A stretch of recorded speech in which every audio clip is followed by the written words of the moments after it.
Hola, ¿cómo están? Bienvenidas, bienvenidos a CNN Prime, una jornada que sigue muy movida, evidentemente, después del debate Archi, y en que vamos a tener toda la cobertura que hicimos de esa materia y más. Chile, el mundo, economía, todo lo que tienen que saber para estar bien informadas, bien informados. Comenzamos con estos titulares. Siguen las tensiones tras el debate de Archi. José Antonio Kast aseguró que el presidente está desconectado de la realidad, luego que el mandatario afirmara en la Cena de la Industria que el país no se cae a pedazos. Hoy desde La Moneda señalaron que es positivo para la democracia aclarar informaciones falsas o inexactas. Mientras tanto, en el comando de Janet Jara insistieron en que el candidato republicano sigue sin mostrar definiciones claras. El gobierno informó que mediante reasignaciones del presupuesto 2026 se va a apoyar a los asentamientos precarios. El anuncio ocurre en medio de la discusión por la eventual expropiación de 100 hectáreas en la toma de San Antonio.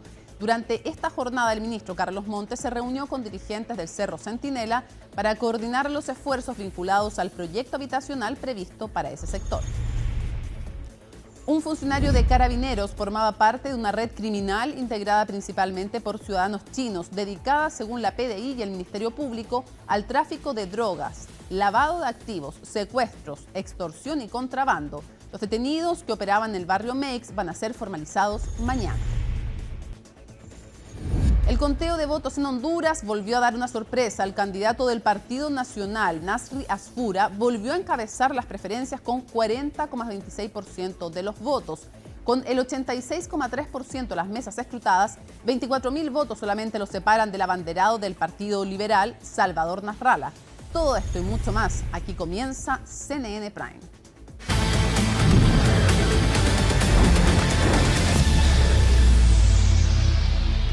Bueno, ya días, de hecho un día y unas pocas horas del debate Archi, continúa la tensión entre el gobierno y el candidato republicano José Antonio Kast. Desde el gobierno salieron varios ministros a confrontar cifras y afirmaciones del candidato, por ejemplo, respecto de la toma de San Antonio y la decisión del gobierno de expropiar parte del terreno. De eso y más nos cuenta en su nota Colomba Eichholz.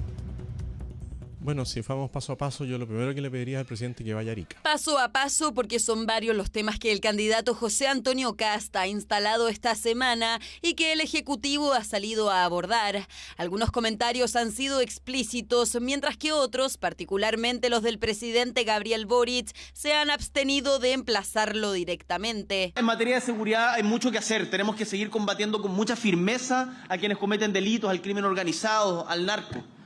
Pero que no nos digan que en Chile no podemos salir a la calle, porque los espacios públicos son de los ciudadanos honestos, trabajadores, de los niños y de las niñas, de las personas mayores, y en eso no vamos a ceder. Tenemos que estar contentos, ponernos objetivos más ambiciosos sin lugar a dudas, no dormirnos en la complacencia por ningún motivo, pero no caer en el catastrofismo ni en profecías autocumplidas, porque déjenme decirles desde este espacio, desde cualquiera, que Chile no se cae a pedazos. Una mirada que el republicano no comparte y ha sido enfático en rechazar. Dice, Chile no se cae a pedazos. Bueno, que le pregunte a los familiares de las 40.000 personas que mueren todos los años por no tener una atención de salud. Que le pregunte a las familias que hoy día están pensando en dónde van a ir a estudiar sus hijos el próximo año y están sometidos a el drama de la tómbola. Pero para el gobierno lo más grave es que Kast haya compartido una fotografía que no refleja la situación en la frontera norte. En la realidad, la imagen corresponde a 2019 y muestra a migrantes cruzando desde Ecuador a Perú, según Fast Check, publicación que compartió el presidente Boric. El debate democrático debe realizarse sobre la base de la verdad, no de las fake news, las mentiras, las medias verdades, y cada vez que se pretende inducir un error, se plantea una información que es inexacta o que es simplemente falsa, lo que corresponde es que ésta se clarifique, y eso es bueno para la democracia. Democracia que en el marco de la elección presidencial ha experimentado un aumento de interacciones y críticas políticas, en gran parte hacia Kast por su indefinición en temas sensibles y errores que ha cometido en torno a cifras, según el Ejecutivo. Cualquier indulto a un criminal de lesa humanidad es retroceder en el largo camino que ha realizado nuestro país para tener justicia. Es falso que desde que se aprobó la Ley Integral contra la Violencia hacia las Mujeres hayan aumentado los femicidios. También es falso que sea ese el motivo por el cual algunos parlamentarios llevaron la ley integral al Tribunal Constitucional. En efecto, el motivo para llevarla fue la frase educación no sexista, no tiene nada que ver con los femicidios. Al ministro Gajardo le diría que recuperemos la seguridad de las cárceles, que es básico. A la ministra Orellana que se preocupe de temas como los que estamos viendo hoy día, de la educación de la primera infancia, del tema social. Tema social que en vivienda se ha tomado la agenda tras la publicación del decreto de expropiación en la toma de San Antonio, criticado por Kast. No está informado, lamentablemente, de la realidad país. ¿Cómo un candidato no está informado de cuándo surge esta toma, cuándo se constituye esta toma? El nivel de gente que hay, el nivel de niños. ¿Cómo no está informado que el gobierno está cumpliendo con la ley? Que tiene un plazo establecido para presentar el plan de desalojo. El nerviosismo de perder el poder hace que cada día digan más cosas, ataquen con más fuerza y reiteren lo que nosotros, o sea, apliquen la teoría que nosotros identificamos el primer día que inscribimos esto. Le dijimos, vienen 90 días de mentiras, de difamaciones. Janet Jara agregó voceros a su campaña, parte de ellos son los ministros de este gobierno, pero la verdad es que a nosotros eso no nos mueve un ápice de lo que estamos haciendo. Tensión entre el Ejecutivo y la candidatura de oposición que sigue en aumento. Todo en la recta final para la segunda vuelta presidencial que ocurrirá en tan solo 10 días. Las repercusiones por el debate presidencial convocado por Archie continúan, en especial por las interrogantes que dejaron algunas respuestas de José Antonio Kast y Janet Jara. El día después del encuentro, ambos abanderados tuvieron que detallar de mejor manera parte de sus respuestas. En su informe, Macarena Román nos cuenta más. Han pasado más de 24 horas del primer debate presidencial previo a la segunda vuelta y una palabra quedó en el subconsciente oficialista. Sería bueno que no se baje. Depende, en alusión a la respuesta a la que en reiteradas ocasiones emitió José Antonio Kast en el encuentro de Archie por temas como las 40 horas o el eventual indulto a Miguel Krasnov.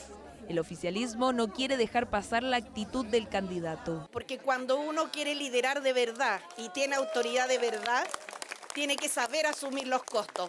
Puede que lo que uno diga no le guste a todos, si uno no es monedita de oro, pero cuando uno quiere de verdad liderar algo, tiene que saber tomar decisiones y asumir los costos que esto tiene.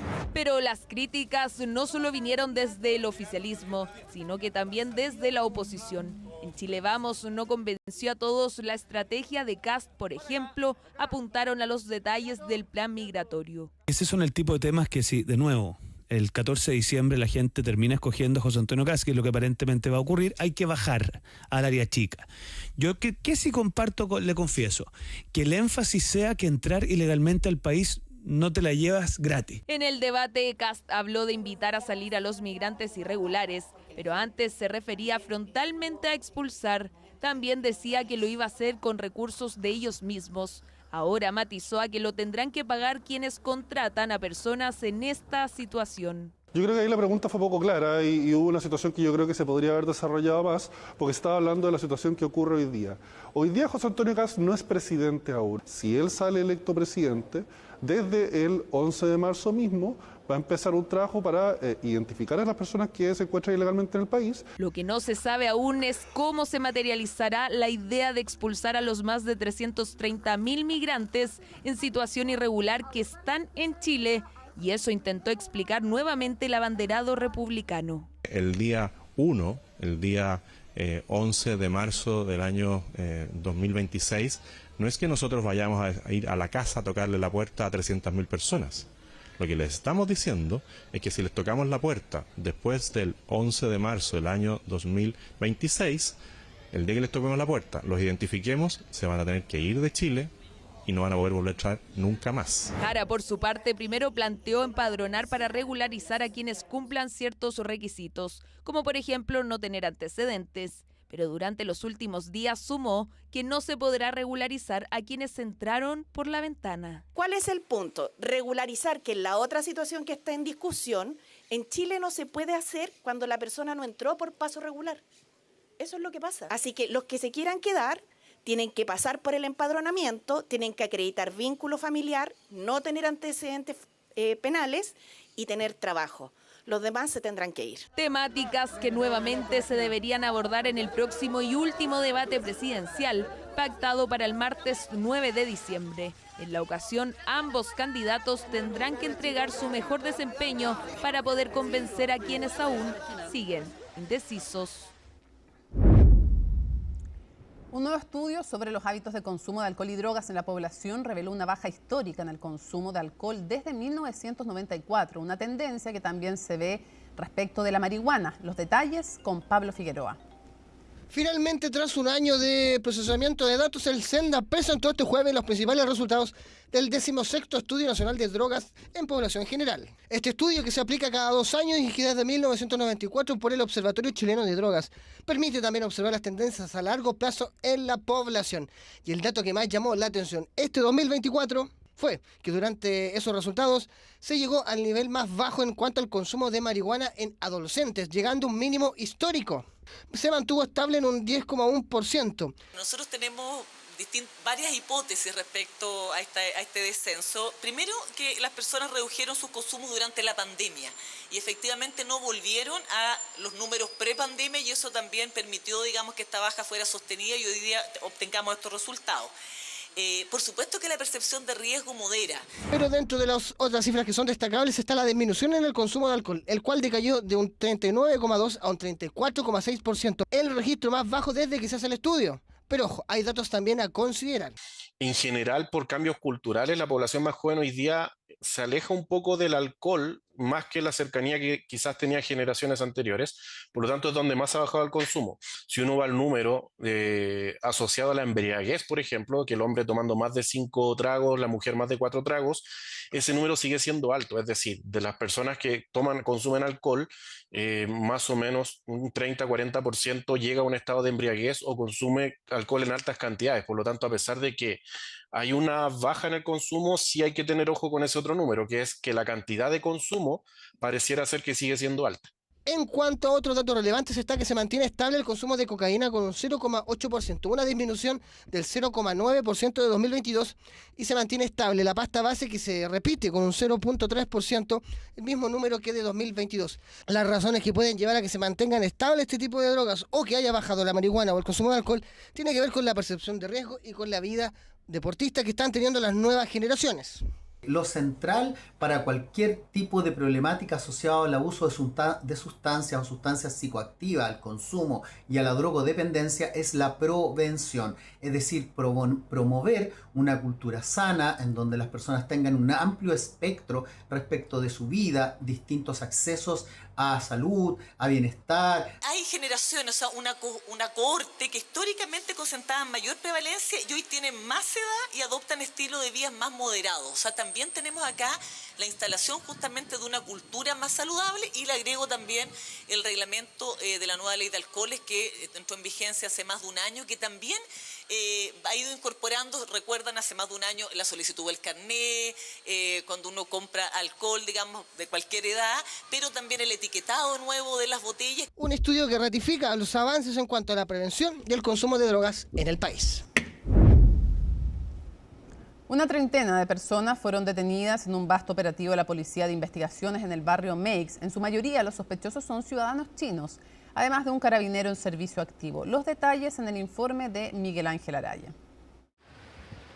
Controlaban el mercado financiero del barrio Meix, pero además cometían una serie de delitos que aparentaban estar desconectados, pero que terminaron siendo vinculados a la misma organización criminal.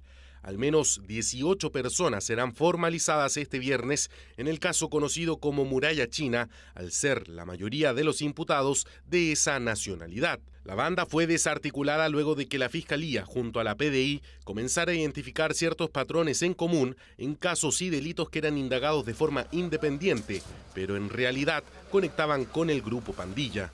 Aquí estamos dando cuenta de un tremendo resultado investigativo. Desarticulamos una inmensa, peligrosa y complicada estructura criminal de origen extranjero, de origen chino.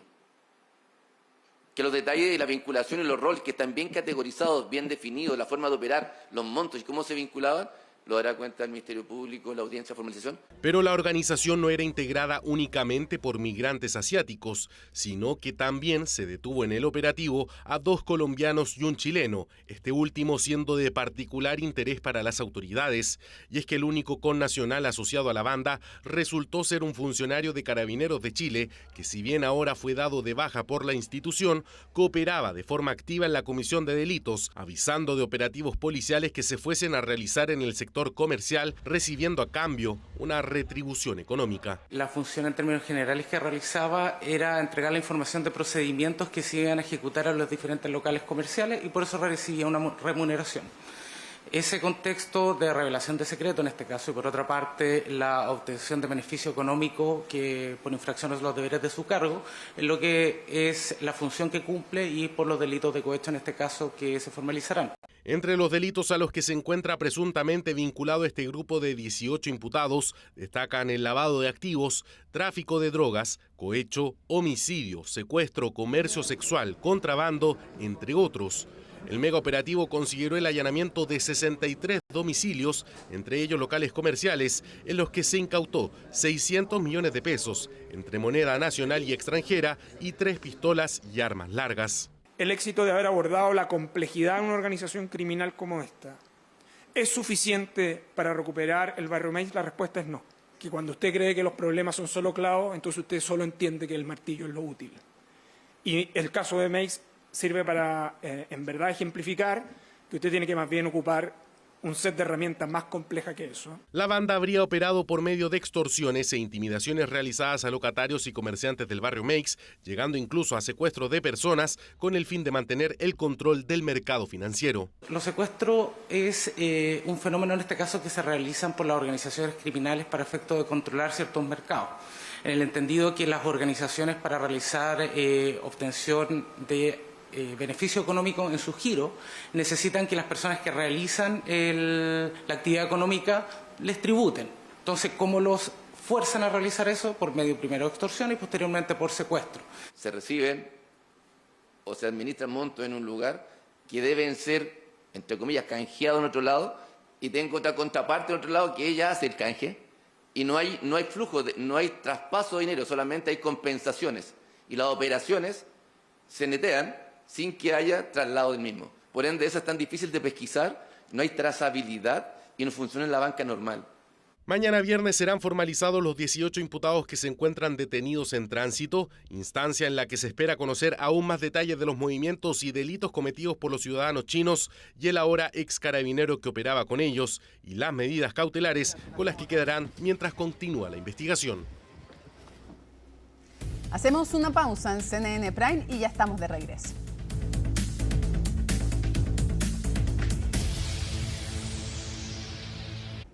Bueno, en el deporte el día de hoy se reunió por primera vez el directorio de Azul Azul tras conocer la sanción en contra de su presidente Michael Clark por parte de la CMF, todo esto en su rol como director de Sartor AGF. Las reacciones las trae nuestro compañero Felipe Gallardo. Felipe, es bueno explicar de dónde viene toda esta discusión que además ha generado, aparte del plano deportivo, un enfrentamiento de alguna manera. También escuchemos primero qué dice justamente el director. No, con ninguna sensación, es lo típico, cosa ordinaria y que no va a pasar nada. Juan Pablo, estamos en vivo para CNN Chile, si nos puedes comentar un poco quizás lo que fue. Sabemos que no quieres hablar en tanto detalle, pero con toda esta situación de finalmente la sanción que afecta a Michael Clark, una posible posibilidad de renuncia, no sé si nos puedes comentar. Es que mira, yo lo comenté días atrás, mi postura, que fue sumamente clara,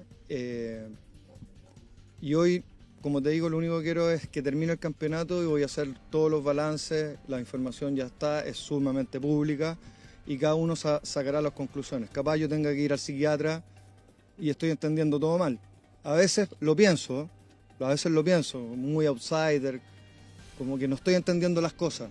Así que nada, capaz que pida mi hora y haga una lectura nueva de toda la información que hay. Pero hoy se le solicitó, o sea, desde tu parte, desde la renuncia a Michael Clark. El lunes eso, no quiero hablar, aparte que las sesiones son privadas, pregúntenme mis opiniones personales, terminado el campeonato no tengo ningún problema en decirle lo que quieran preguntar. Siempre he dado la cara y no tengo problema en hacerlo. Hoy se ve más factible quizás un cambio, no que salga Michael del directorio, pero sí quizás un cambio dentro un enroque dentro de la directiva. No creo. Yo creo que va a continuar todo igual. A pesar de toda esta situación que claramente, y como se ha dicho, lo ha dicho la propia Casa de Estudios, que quizás mancha un poco el nombre de la institución. A pesar de todo, al parecer todo seguirá igual. Y bueno, tendremos que esperar. Sabes que hay un muy buen juez que es el tiempo. Y el tiempo, al final todo aparece, se sabrá quién tiene razón o no. Y eso va a llegar inexorablemente. Las cosas ya están corriendo y todos vamos a tener que esperar. Todos tienen su punto de vista. Pero el tiempo va a ser el principal juez de este tema para ver quién tenía o quién no tenía la razón. ¿Se siente apoyado dentro del directorio? No. ¿O ya no se sintió? No, o sea, por la Casa de Estudio ellos tienen su opinión, pero, o sea, me siento apoyado a veces hay distintas opiniones, pero no es que hay un apoyo irrestricto. Mira, hay muchas cosas, hoy día se votó un tema que apoyamos todos, por ejemplo, ¿ya? Hay cosas ordinarias que sí se apoyan y otras no, depende del tema. Muchas gracias, Juan Pablo, conversar. Bueno, hasta ahí la palabra de Juan Pablo Pavés. Hemos esperado durante toda esta jornada lo que fue esta reunión de directorio de Azul Azul, acá afuera del Centro Deportivo Azul, porque fue una reunión realmente larga. Estamos hablando de 4 horas, donde era la primera vez que se veían las caras la oposición, como es Juan Pablo Pavés, parte de los representantes de la Casa de Estudio, con Michael Clark, después de la sanción de la Comisión para el Mercado Financiero en algo que es bastante serio, una sanción económica importante, y también la inhabilidad de no poder ser parte de los directorios que son de organizaciones regidas por la Comisión para el Mercado Financiero durante 5 años. Esta era la primera vez donde se iban a poder ver las caras, y así fue. De hecho, estaba ahí la palabra de Juan Pablo Pavés, que fue uno de los directores que, según hemos podido conversar, reportear, le habría pedido la renuncia a Michael Clark en este directorio. Una atribución que en estas situaciones administradas finalmente con las sociedades anónimas no es tan factible pedir una renuncia, sino que tiene que nacer finalmente de este propio presidente que se está cuestionando, pero esto sí o sí quedó en el acta, y además fue que no recibió el apoyo, según lo que hemos podido recatar por parte, por ejemplo, quizás de la Casa de Estudio o de otros directores que son parte del bloque, obviamente, de Michael Clark acá dentro de Azul Azul, Mónica. Sí, sería bueno para quienes no están tan interiorizados en este tema recordar un poquito en el tiempo cómo surge esto. No es el primer conflicto que hay en la Universidad de Chile, hay todo un cuestionamiento por... no solo en la Universidad de Chile, en general, quiénes son los dueños de los clubes. Hubo una discusión previa, no se sabía quiénes eran los dueños finalmente de la universidad. Después viene esta sanción. Si pudiéramos echar un poquito atrás en el tiempo, Felipe, tú les pudieras explicar a quienes nos ven en sus casas cómo surge todo este conflicto en la Universidad de Chile, que no es el primero. Bueno, claro, todo inicia durante diciembre del año 2024, cuando finalmente Michael Clark, a través de su empresa, se hace dueño del 63% de Universidad de Chile, en un valor monetario bastante bajo para la adquisición, menos de lo que, por ejemplo, lo adquirió Carlos Hellet cuando compró los mayores derechos de Azul Azul. Ahí empezaron a generar dudas respecto a la presidencia de Michael Clark, de dónde había sacado este dinero, y además, por otro lado, está que él era director de la empresa que se llama Sartor AGF, la cual durante estos días, y tras una investigación bastante larga de la Comisión para el Mercado Financiero, recibió esta sanción económica importante. Estamos hablando de una cifra récord para una sanción por parte de la Comisión para el Mercado Financiero, $2,5 millones de dólares. Entonces ahí son dos cosas que se van complementando finalmente, claro, Mónica, que tienen en este caso a un Azul Azul bastante cuestionado, tanto sea por la prensa, también por la gente y también por la propia Casa de Estudio. Ese es un punto excelente que quería pedirte que tocaras también, pero un poquito antes, al día de hoy, para los que somos ciudadanos comunes y corrientes, que no somos tan cercanos al fútbol, tú que eres un periodista deportivo y experimentadísimo en el área, ¿tú tienes claridad de quiénes son los dueños de Azul Azul? Realmente es información que no sabemos quién es parte de ese bloque que tiene todo el dinero. finalmente Exacto. que a través de Michael Clark podría haber adquirido este club. Eso es lo que no se sabe concretamente, porque estamos hablando de una inversión que fue gigantesca y todavía no se sabe dónde puede haber salido ese dinero para estar con aproximadamente 63% de las acciones de Azul Azul, que son las que administra finalmente el Club de Fútbol Universidad de Chile. No hay una claridad y por eso también se ha hablado durante estos últimos meses la ley a la reforma, por ejemplo, de las sociedades anónimas deportivas, donde ahí sí se podría tener una claridad de quiénes son los dueños finalmente de las instituciones deportivas. Exactamente. Imposible mejor resumido que como tú lo haces, Felipe. Y otro de los temas que tú tocabas es respecto de la Universidad de Chile, la Casa de Estudios, me refiero, porque cuando tuvimos acá en CNN Prime a la rectora, Rosa Devés, ella decía, nosotros les damos el derecho, no hay ninguna ligación directa entre el club deportivo y la Casa de Estudios, pero nosotros somos los dueños de los emblemas, de la marca, del título Universidad de Chile. Ellos nos pagan, decía, además nos pagan poco, era la queja además de la rectora, y tenemos directores, pero minoritarios, dentro de la representación del club deportivo y por lo tanto no es mucho lo que podemos hacer. Entonces aquí hay un tema también, decía ella, de cómo se representan los valores de la Universidad de Chile en el club deportivo. Y esto obviamente que es una nueva noticia ingrata, sí corresponde que alguien que está en esta calidad y con esta sanción debiera seguir estando a la cabeza de una institución así, que es una sociedad anónima, pero también representa a la Universidad de Chile como marca. Entonces, hay también un malestar de Universidad de Chile y no es mucho, tú lo sabes mejor que yo claramente, lo que pueden hacer dentro del directorio.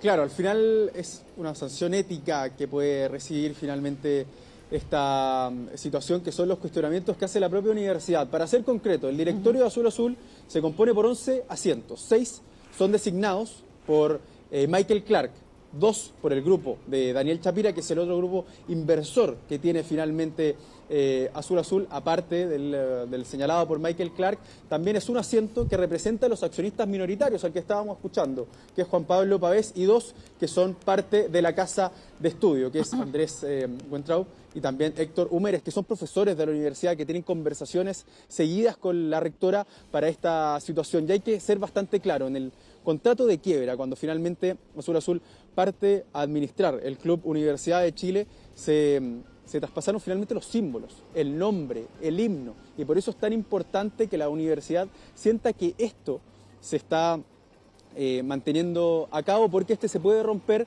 si estos no están siendo bien éticamente, con valores morales, no están siendo bien representados los valores de la universidad. Por eso es muy importante este cuestionamiento que le hace la propia Casa de Estudio a Michael Clark, que lo pasamos a escuchar en la palabra de uno de los directores de Azul Azul. Yo no puedo referirme a un tema de la reunión en forma privada porque eso estaría vulnerando el derecho fiduciario. Yo lo que le puedo decir lo que yo pienso al respecto, que ya por lo más es público, así que yo le he dicho a Mike cuál es mi pensamiento, lo sabe por mi propia boca, de qué es lo que yo opino al respecto. Sí, al punto, profesor Álvarez, no me quiero referir por ahora hasta después del partido del día sábado. Yo creo que lo importante aquí es ese partido, muy importante para nosotros, y que cualquier opinión y respecto podría complejizar esa situación, no lo quiero hacer. Y respecto a lo otro, yo expresé a Mike hace tiempo atrás que lamentaba mucho lo que ocurría, pero que yo consideraba que era inconveniente que permaneciera en el cargo porque era eso que afectaba el prestigio del club. Y eso lo sabe, eso lo dije directamente. Pero también que Clark ha dicho que va a hacer uso del derecho de inocencia, de su derecho de defensa, que se va a defender, y que está consciente de la situación, está en su derecho, no se lo puede discutir, y asumir la complejidad que tiene ese tema, ¿no? Lo cual no quita que yo opine que está el tema de prestigio y los valores y principios de la universidad en juego. Mi sugerencia fue que no pasa acostado en el cargo de presidente. Yo no he estado porque él deje el cargo de director. ¿Y él qué dijo al respecto? ¿O qué se...? No me respondió. Yo entiendo que eso lo iba a pensar. Lo estaba pensando. Pero hasta ahora se mantiene su cargo y dice que no va a renunciar. Bueno, muy importante lo que dice ahí el profesor de la Universidad de Chile respecto a esta situación, porque no solamente se le ha pedido que finalmente renuncie abiertamente a ser presidente de Azul Azul, sino a lo mejor cambiar la forma en que él tiene su cargo en el directorio, que podría asumir, por ejemplo, Cecilia Pérez quizás la presidencia, él quede como vicepresidente, pero tampoco él se ha valorado. Lo que sí quedó en el acta esta situación, esta petición finalmente a la renuncia del presidente de Azul a Michael Clark, así que hay que estar bastante atento porque es un caso que tenemos ya hasta ahora la sanción solamente económica por parte de la Comisión para el Mercado Financiero. Ahora falta todo lo penal. Esto es un caso, un delito económico que tiene pena de presidio, así que hay que estar muy atentos a lo que sigue con toda esta situación de Michael Clark, que es actualmente el presidente de Azul, Mónica. Muchísimas gracias por toda la información y por ayudarnos a entender también este tema que es súper relevante porque tiene que ver con deporte, también con los valores que se transmite, como tú decías, también con la ética pública, no solo con lo legal o con lo judicial o con lo que tiene que ver con las sociedades anónimas. Muchísimas gracias, Felipe, que tengas muy buenas tardes. Muy buenas tardes, nos vemos. El ministro de Vivienda, Carlos Montes, se reunió con dirigentes de la Toma de San Antonio con el objetivo de firmar el convenio que da inicio al proyecto habitacional Cerro Centinela. La medida se enmarca en la decisión del Ejecutivo de expropiar 100 hectáreas de las 250 en disputa, justo cuando vencía el plazo para informar sobre el plan de desalojo y ejecutar el fallo judicial que obligaba a devolver el terreno a sus propietarios. En concreto, este acuerdo establece las directrices para implementar un plan maestro de urbanización, mientras que el financiamiento para la adquisición saldría de reservas del Ministerio de Vivienda de este año. ¿Qué es lo que viene ahora? Tenemos que completar el proceso expropiatorio y esto supone una serie de trámites de decreto, en fin, no voy a entrar en detalles técnicos al respecto, y a partir de eso iniciar el proceso de urbanización, no solo esto, el proceso de urbanización. Y urbanización significa hacer la vialidad, urbanización significa establecer los servicios en esa vialidad, significa hacer el loteo considerando dónde están las familias actuales. Todo eso es lo que hay que trabajar. En fin, hay distintas realidades. Tenemos 12 caminos para llegar a la vivienda, 12. Entonces, decir que se salta la fila es por el hecho de buscar una solución apropiada a una realidad particular y ante el riesgo de que haya situaciones humanitarias inmanejables y que todo el mundo se arrepentiría aquí. Todos estaríamos muy arrepentidos si se desencadena. Nosotros queremos evitar esas situaciones y es por eso que hemos dicho que hasta el último día vamos a buscar una alternativa y esta es la que llegamos y estamos trabajando. Empezaron a haber acciones legales en contra de nosotros, nos empezaron a acusar de usurpadores, a pesar que fuimos invitados. Es una tarea larga que hemos hecho. Nosotros tenemos autoconstrucción, hicimos espacios de ese cerro vacío, construimos hogares, buscamos soluciones, muchas. Hicimos manifestaciones pacíficas, caminamos, conversamos con autoridades, de pronto empezamos a idear cómo podíamos solucionar esto, hasta que llegamos a conversaciones con el ministerio. Ofrecimos y ellos nos ofrecieron distintas posibles soluciones, ninguna funcionó, hasta que encontramos el proyecto habitacional. Bueno, el gobierno calificó como una caricatura las críticas de la oposición que apuntan a saltarse la fila. ¿Dónde está el apoyo a aquel que está esperando 10 años en un comité de allegado de manera ordenada, disciplinada, si van a expropiar un terreno para alguien que abusó de la ley, que infringió la ley? Esos cientos de millones de pesos deberían estar destinados al que cumplió la ley. Y a las otras personas decirle, oiga, usted vuelva a algún lugar, póngase en la fila y partamos por las personas que han cumplido la ley. Lo más probable es que desde marzo en adelante me toque seguir gestionando esta expropiación. Los dueños están en su legítimo derecho a oponerse y recurrir a tribunales si así lo estiman. Solo quiero poner el punto en que durante mucho tiempo se estuvo conversando con los dueños y no se logró llegar a un acuerdo en el precio. Ahora la expropiación se va a hacer a valor comercial.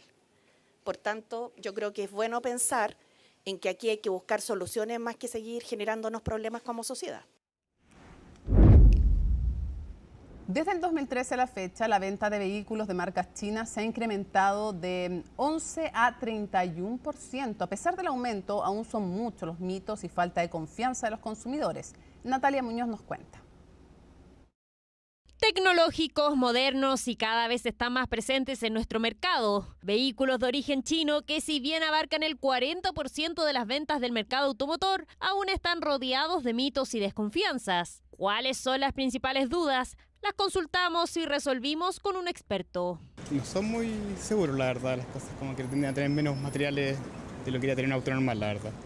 Esa es como mi impresión. Las fallas de un vehículo chino son tan similares a las de vehículos europeos, americanos. O sea, en un principio, como te decía, efectivamente los vehículos chinos eran más propensos a fallar, pero hoy en día un vehículo chino puede fallar en el encendido, en un sistema a lo mejor de alimentación, algo eléctrico, pero que puede ser muy comparable a fallas que tienen otros tipos de vehículos. O sea, no es que el vehículo chino falle específicamente en esto, sino que va a fallar igual que cualquier otro vehículo. Primer mito derribado, pero todavía quedan. Los costos que utilizan tan bajos para poder fabricar un vehículo, y uno lo se da cuenta por los valores que tienen los vehículos, vehículos con mucha tecnología pero muy bajo valor, no me da ninguna confianza. También es un mito desactualizado. Bueno, siempre se tiene eso como que lo barato cuesta caro, porque efectivamente fabricar repuestos en China es mucho más económico que fabricar repuestos en Europa. La mano de obra es mucho más económica. Las plantas de producción y materias primas están ahí mismo dentro de China, entonces la cadena de construcción es mucho más eficiente que estar importando cosas a otro continente que sale más caro. Por eso el repuesto es más barato. Y otra preocupación importante, los repuestos. La gente todavía no tiene mucha confianza. Repuesto más que todo y que se consiguen más rápido. Hoy en día en Chile hay más de 30 marcas chinas en el mercado, entonces la mayoría de esas marcas están representadas por distintos concesionarios y ellos están muy preocupados de que el repuesto se encuentre disponible para cada vehículo. Hoy en día encontrar repuestos de vehículos chinos es mucho más fácil que 10 años atrás. A pesar de la aún desconfianza de algunos, la penetración de las marcas chinas en el mercado automotor ha crecido significativamente. Según los datos de ANAC, entre las 15 marcas más vendidas, 5 corresponden a marcas chinas. Hemos invertido mucho en poder tener un servicio de postventa acorde a lo que espera el cliente. Es decir, respuestas rápidas, que no falten repuestos, soluciones inmediatas, y eso también ha sido un trabajo que uno ve en la industria que ha ido empujando a que los clientes ya que se suben a un auto de origen chino digan respecto a la percepción que pudieran tener en un principio, les cambie. Cambio de mentalidad que ya han tenido muchos chilenos. En noviembre, según las últimas cifras, se vendieron más de 25.600 vehículos, incremento mensual de 2,1%. Y en lo que va del año, 31% de las ventas son marcas de origen chino, pero 40% son ventas de vehículos fabricados en China. Muchas marcas europeas y algunas americanas decidieron producir en China aprovechando el menor costo relativo de la mano de obra.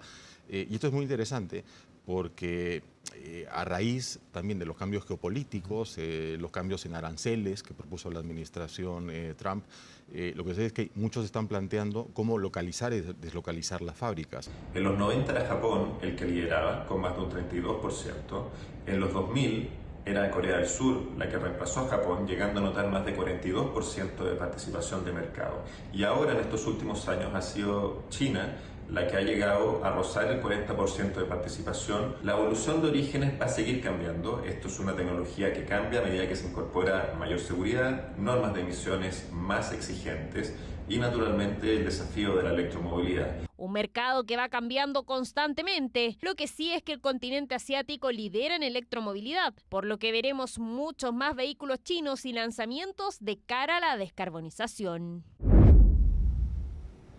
El herpes zóster es una amenaza para un porcentaje importante de la población. Su efecto y consecuencias pueden ir más allá del dolor y la aparición de ronchas. Conocemos más en la siguiente nota. La varicela o peste de cristal, enfermedades que seguramente ha escuchado, y es que según datos del Ministerio de Salud, se calcula que cerca del 90% de la población la ha padecido, una patología que a pesar de ser superada, podría volver a perjudicar al paciente. Es una enfermedad que viene derivada de haber tenido cuando niños la peste cristal.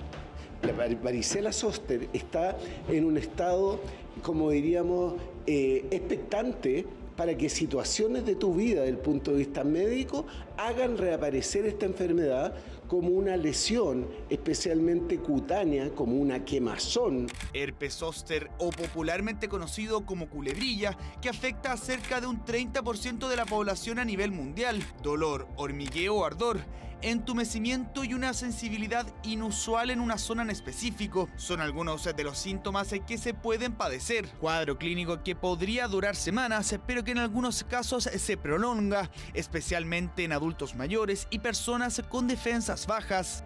Puede, una vez que ya no haya nada, quedar doliendo la zona, y ese dolor se puede prolongar. Pueden ser unas semanas, pueden ser unos meses, eventualmente años. Consecuencias del herpes zóster que podrían generar un dolor crónico a quien lo padece, sufrimiento que también afectaría a la salud mental. Obviamente vivir con dolor crónico es incómodo, da mala calidad de vida. Entonces puede haber depresión, puede haber gente que se retraiga, maneja el dolor crónico de distintas maneras. Entonces lo que nosotros tratamos de hacer es que ojalá ese dolor crónico se maneje en forma integral, de manera que la persona no se deprima, que no se retraiga, que siga haciendo vida social, que use todas las herramientas que tenemos para manejo del dolor crónico.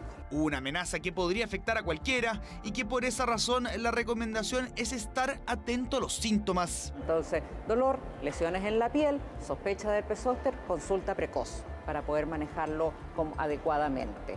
Herpes zóster que representa un verdadero peligro y que puede afectar en cualquier minuto. Y el llamado es, ante la mínima sospecha, consultar a su médico. En el mundo se desperdician unas 1.000 millones de toneladas de comida al año, una cifra preocupante que además tiene efectos adversos para el medio ambiente. Una situación que tiene en alerta a la industria alimenticia que ha buscado soluciones para evitarlo. Se lo contamos en la siguiente nota.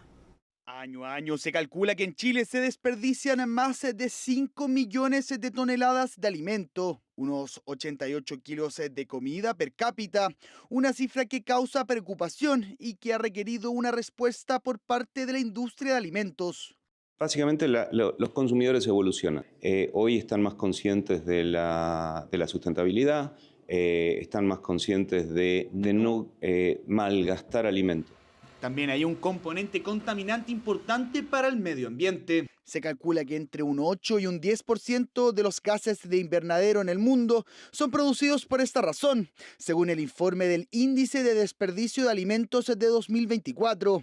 Números que han obligado a tomar medidas y una de ellas son los envases como Tetra Recart. Aquel que está mucho más consciente de la sustentabilidad ve que puede tener un envase que es de fuentes, como decía antes, renovables, y esas fuentes renovables, bueno, ayudan a mantener mejor el planeta, ¿no? Es un envase moderno, también cuida los alimentos, que es algo muy, muy importante hoy en día. Es una ventaja importante poder cuidar nuestros alimentos, ya que hoy en día se pierde casi un tercio de lo que uno fabrica en el mundo. Una solución para el menor impacto al medio ambiente, de fácil apertura, vida útil prolongada y una estructura que permita asegurar la inocuidad de los alimentos sin la necesidad de conservantes, pero también para las nuevas formas de vida. Según el INE, en 2024, 1 de cada 5 chilenos vive en un hogar unipersonal, cifra que va en aumento.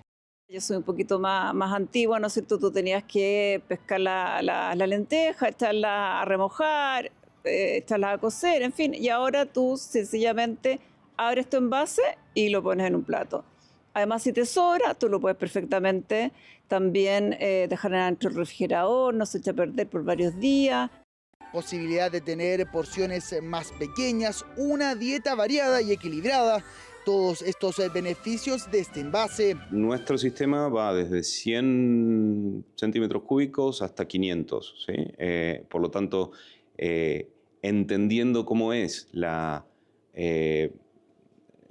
distribución de consumidores, nuestros clientes que tienen ese tipo de tecnología pueden adaptar las porciones que van a vender al mercado a esas necesidades mucho más fácilmente. Problema del desperdicio de comida que requiere de soluciones y Tetra Recart podría ser uno de ellos, adaptando la oferta a una demanda que pide ser consciente y que se adapte a los nuevos tiempos. Muy buenas noches. Comenzamos la revisión de las noticias internacionales en Conexión Global en CNN Prime. Y vamos a partir en Honduras, donde ya han pasado 4 días desde las elecciones presidenciales y aún no hay un ganador. Ahí tenemos las imágenes del Consejo Nacional Electoral, que está siendo resguardado por policías, dado que continúa el conteo entonces de estas elecciones presidenciales. Actualmente, y según el último cómputo, se han escrutado un 86,3% de las mesas, y actualmente quien lidera entonces este conteo es Nasri Asfura, candidato conservador y respaldado por Donald Trump. Lleva un 40,26% de los votos, es decir, 1.100.000 votos tiene Asfura. Le sigue muy de cerca Salvador Nasralla, centrista, centro derecha más bien, del Partido Liberal, que actualmente tiene 1.090.000 votos, 39,39% entonces de las preferencias. Es decir, solo 24.000 votos separan a ambos candidatos. Y ya se está tornando tensa entonces esta espera para obtener al ganador, porque ayer quien iba a la cabeza era Nasralla y sorpresivamente entonces a esa hora Asfura quien toma la delantera. Ahí tenemos entonces los dos candidatos a pantalla dividida, y mientras sigue entonces el conteo, ya Salvador Nasralla pidió y habló más bien de un fraude electoral. Dijo que durante la madrugada entonces se registró un cambio en los votos para cada candidato, y es eso lo que según él habría dejado a Asfura a la cabeza entonces de las preferencias. Hasta ahora Asfura no se ha referido al conteo de votos. No hay que olvidar que acá hay dos cosas claras en estas elecciones en Honduras. Por una parte, que claramente hay un giro a la derecha, porque la candidata del oficialismo, Rixi Moncada, sigue en tercer lugar y ya ni siquiera alcanza el 20% de los votos. Es decir, quien gane las elecciones va a ser un candidato de derecha. Y otra cosa también clara es que la intervención de Donald Trump tuvo efectos importantes, porque Nasri Asfura, quien está a la cabeza, en las encuestas iba en el tercer lugar. Sin embargo, después de que durante el fin de semana Donald Trump le diera su respaldo, al parecer tuvo efecto entonces en el voto de los hondureños, y ahora entonces está liderando esta carrera. Sin embargo, no damos por nadie ganador, porque ayer era el otro candidato entonces quien lideraba las preferencias. Nasralla entonces está ya denunciando un fraude electoral. Escuchemos lo que dijo el candidato. Tengo gente que está monitoreando en Europa y que vio una pantalla negra en la página del CNE a las 3:24 de la madrugada, donde yo tenía 1.081.000 votos, las otras 3 cifras no las recuerdo, y el candidato del Partido Nacional tenía 1.073.000. Y hubo un cambio después del pantallazo, y en cuestión de segundos entró al revés, 1.073.000 para mí, 1.081.000 para el candidato del Partido Nacional. Vamos a seguir atentos entonces a lo que está ocurriendo en Honduras. Pero ahora vamos a cambiar de tema y nos vamos a India, donde llegó el presidente ruso Vladimir Putin en esta visita entonces a este país, donde pretende lograr acuerdos comerciales, aumentar la venta de petróleo a India y también de armas. No hay que olvidar que hace poco comenzaron las sanciones económicas por parte de Estados Unidos a Rusia. Vladimir Putin, no hay que olvidar que también tiene una orden de detención en su contra. Sin embargo, entonces depende de cada país si ejerce esta orden de captura, porque viene desde la Corte Penal Internacional. Fue recibido entonces por el primer ministro de India y ahí llegó Vladimir Putin. Sin embargo, esto ocurre en medio de las conversaciones que hay respecto de la propuesta de Donald Trump para lograr la paz en Ucrania. Ya se reunieron las delegaciones de Estados Unidos con el presidente ruso, llegaron a Moscú, estuvieron reunidos durante 5 horas, sin embargo no hubo ningún avance concreto, y hoy tenía que reunirse la delegación estadounidense con la ucraniana, que iba a viajar a Washington. Y en medio de esto, Vladimir Putin dice que Rusia se va a apoderar de la región del Donbass, ya sea por cualquier medio, intensificando entonces aún más este conflicto que ya va para los 4 años. Tenemos un completo informe de José Levi entonces explicándonos qué dijo Vladimir Putin.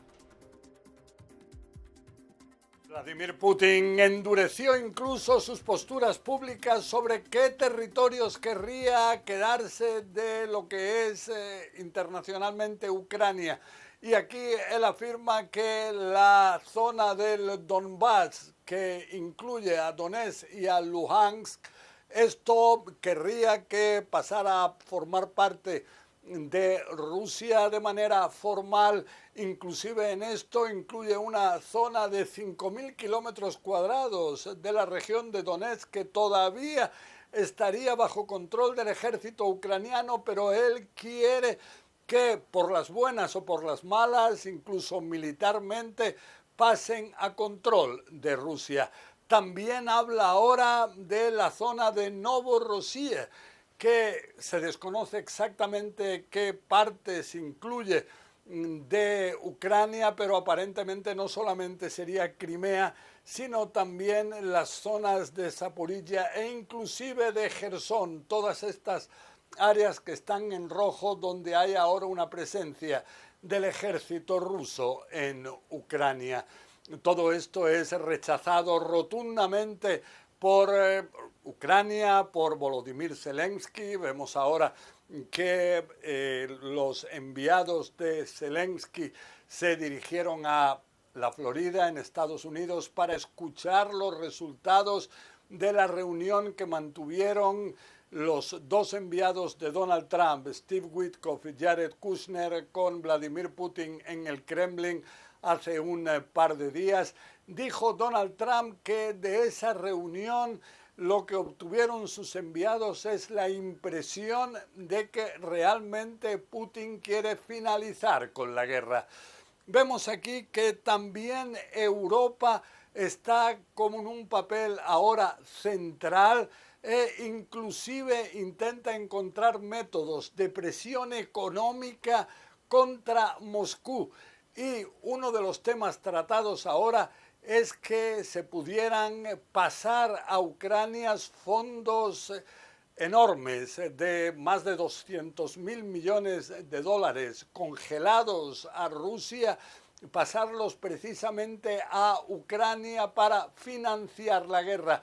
Algo así es ahora visto por Dmitry Medvedev, el número 2 de Putin en el Consejo de Seguridad Nacional ruso, como un casus belli, una fórmula de comenzar una guerra, ya que afirman en Rusia que quitarles ese dinero sería realmente un robo. José Levi, CNN, Jerusalén.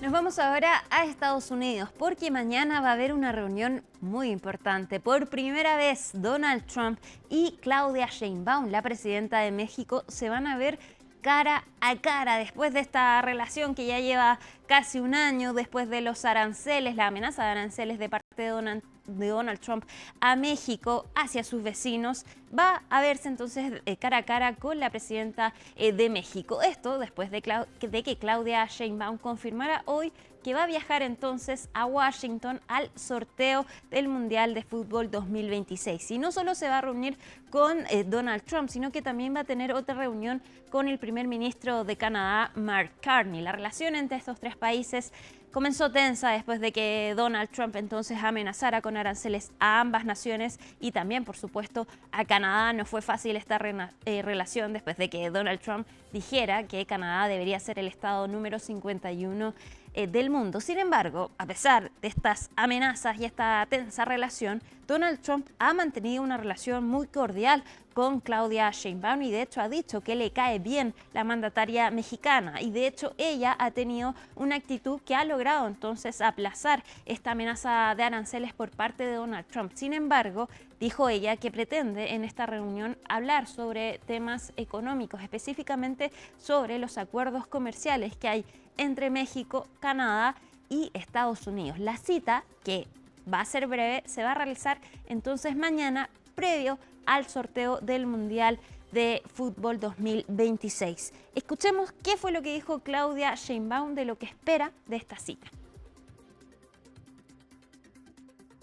Estar los tres países juntos en un escenario deportivo, de paz, de unión, Y al mismo tiempo, pues tener la oportunidad de conocer en persona al presidente Trump y poder, pues, acordar hacia dónde continúa todo el proceso de acuerdos relacionados con el comercio. Seguimos ahora en Australia porque el país ya se está preparando para que el próximo miércoles entre en vigor la ley que prohíbe el uso de redes sociales para menores de 16 años. Una normativa que de todas maneras divide a la ciudadanía en torno a si es bueno o no entonces esta medida. De todas maneras, las empresas ya se están preparando, están desactivando las cuentas de los menores de edad, mientras que de parte de los adolescentes ven con temor entonces que se les prohíba el acceso a las redes sociales. Dicen que los van a aislar entonces del mundo, mientras que los padres entonces ven con optimismo esta normativa, pues dice que los va a proteger de distintas amenazas que pueden encontrar en las redes sociales. ¿De qué se trata esto y cómo entonces se va a implementar esta normativa? Lo vemos en el informe de Maximiliano Araya.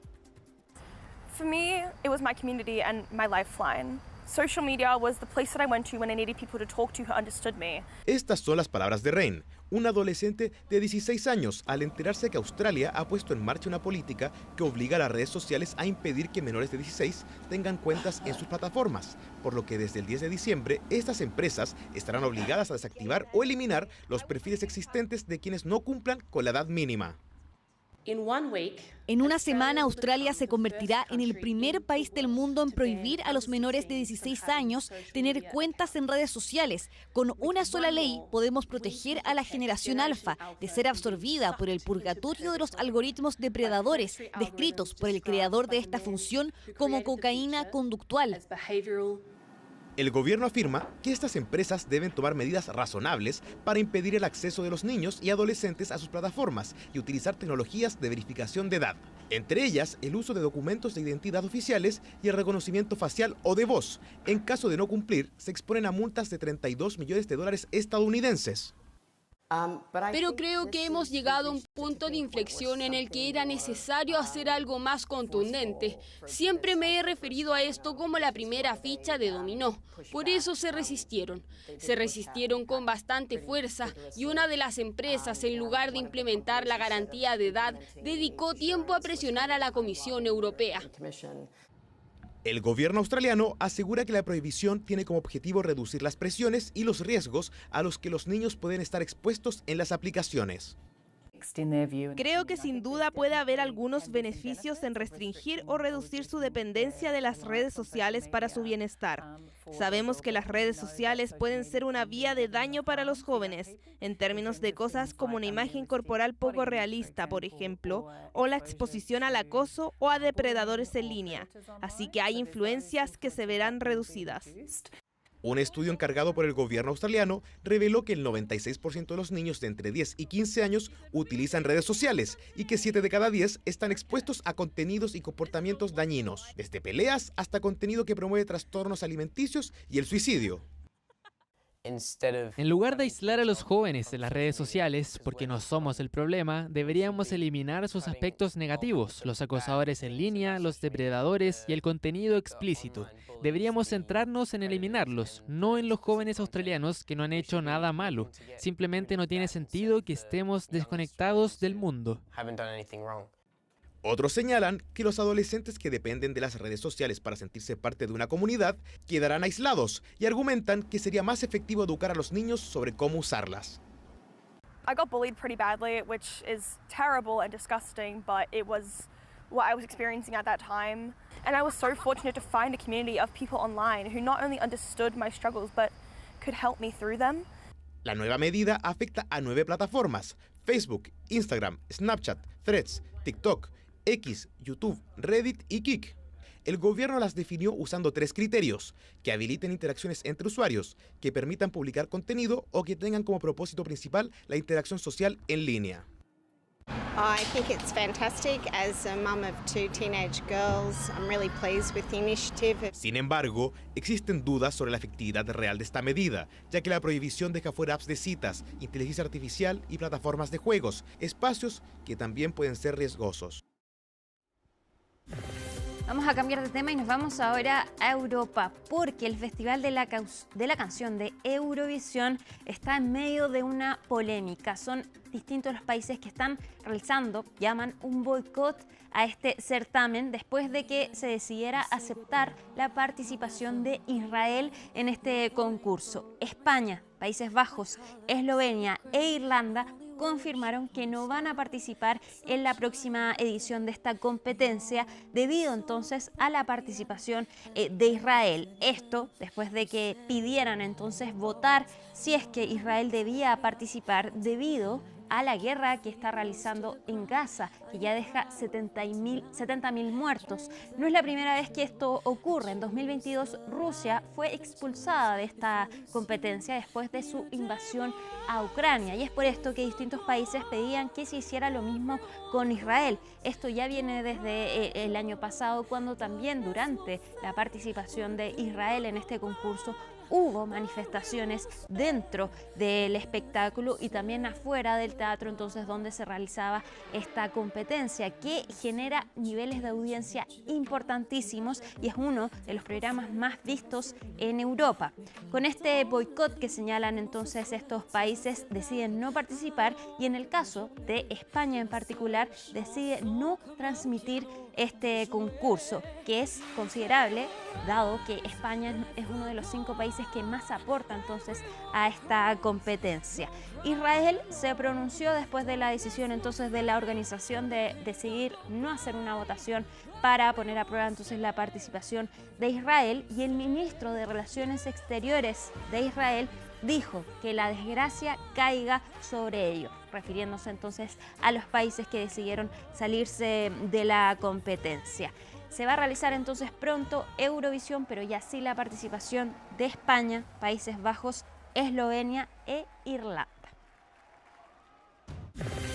Bueno, ya estamos a fin de año, están los resúmenes de este 2025 y nos preparamos para el 2026. Y dentro de estos preparativos, el Instituto Pantone escogió el color del año 2026 y por primera vez en su historia escoge un color blanco. Se trata de Cloud Dancer, que es el primer blanco entonces de la historia que es elegido como color del año, y según la organización, según el instituto más bien, esta tonalidad pretende ser un susurro de tranquilidad y paz en un mundo cada vez más ruidoso. Todos los años Pantone escoge entonces el color que va a representar cada año, con el objetivo entonces de marcar tendencia, por ejemplo, en el mundo de la moda. El año pasado fue el mocha, un color marrón, algo parecido al chocolate, que efectivamente se vio en las distintas pasarelas entonces de moda que fueron influenciados por este color. También, según el instituto, este blanco simboliza la influencia tranquilizadora en una sociedad que redescubre el valor de la reflexión serena. Es un blanco ondulante, impregnado de serenidad y que fomenta la verdadera relajación y la concentración, y que incluye tonos fríos y cálidos, y dicen que es el perfecto equilibrio entonces del color Cloud Dancer, que también dicen se puede ver entonces en los cielos. Queda a cada uno decidir si les gusta entonces el color del próximo año 2026. Y como todos los días vamos a terminar con el recomendado de Conexión Global. Esta vez es el reportaje de CNN en español sobre la lucha del narcotráfico de Colombia ante la presión de Estados Unidos, que mantiene entonces esta guerra con el narcotráfico y que ha atacado supuestas narcolanchas no solo en el Mar Caribe, sino también en el Océano Pacífico. Isa Suárez viajó a Bogotá a investigar más sobre el tema, sobre cómo entonces está lidiando con el narcotráfico en este país, y también mantuvo una conversación exclusiva con el presidente de Colombia, Gustavo Petro, que se refirió también a las amenazas de Donald Trump. Este reportaje lo pueden encontrar en el canal oficial de CNN en español y por supuesto también en la página web de cnnenespañol.com. Y nosotros nos vamos a la pausa. Yo me despido, pero ya sigue más CNN Prime. Que estén muy bien y muy buenas noches. Chao. Les contamos que la región de Coquimbo va a realizar un homenaje a Gabriela Mistral a 80 años de obtener el Premio Nobel de Literatura. La instancia va a contar con la participación de Luis Jara, Carolina Soto y Álvaro Vélez. Sandro Lavarría nos cuenta más detalles en la siguiente nota. El 10 de diciembre de 1945, Gabriela Mistral se convirtió en la primera mujer chilena y latinoamericana en ganar el Premio Nobel de Literatura. Y a pocos días de que se cumplan los 80 años de esa hazaña, la región de Coquimbo, su tierra, ha querido rendirle un homenaje. Primero, y lo más importante, es que nos conectemos con la cultura, que nos conectemos con Gabriela y que las nuevas generaciones entiendan y sepan quién es Gabriela Mistral. Y sería muy lindo que después del espectáculo esos niños, esos jóvenes se fueran a su casa sabiendo por qué se hizo, lo importante que era Gabriela Mistral, lo importante que es Gabriela Mistral y cómo ella puso el nombre de Chile en lo más alto. La instancia, que se desarrollará el 6, 7 y 8 de diciembre, contará con la participación de Álvaro Vélez, Luis Jara, Carolina Soto, Titín Molina, además del Bafoche y la Orquesta Filarmónica Antena, quienes le darán una nueva vida a los poemas de Gabriela Mistral a través de la música, pero también de las artes visuales. Chile es un país que tiene una gran historia, pero tiene muy mala memoria. Entonces, cada vez que se generan este tipo de espectáculos que reviven la historia, le hace muy bien a la identidad de un país. Le hace muy bien generar las bases para que los más jóvenes entiendan que hay mucho más atrás de lo que se viene en el día a día. Y en épocas difíciles como las de hoy, sobre todo. La gente se va a encontrar con un espectáculo conmovedor, lindo, que reúne el arte en su expresión máxima. También van a haber unos reportajes que van a mostrar distintos lugares de Chile donde está, por ejemplo, hay, no sé, un óleo de Gabriela Mistral, donde quién lo hizo también. Tiene bastantes aristas importantes este espectáculo.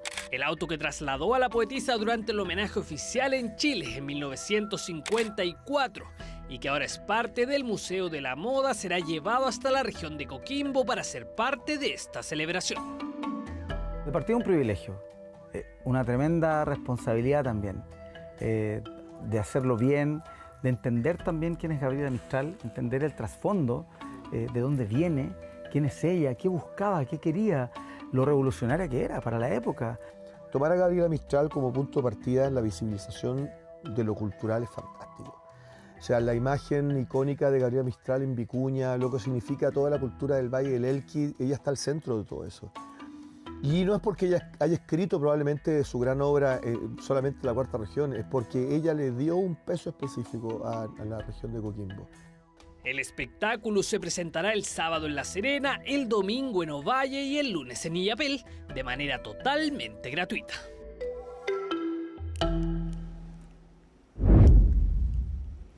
Termina CNN Prime, pero nos reencontramos, por supuesto, en Aquí se debate. Va a estar buenísimo, así que no se lo pierdan. Recuerden que quedan solo 10 días para la segunda vuelta presidencial. Jueves 4 de diciembre, así estuvo nuestro país y el mundo. Somos CNN Chile. Buenas noches.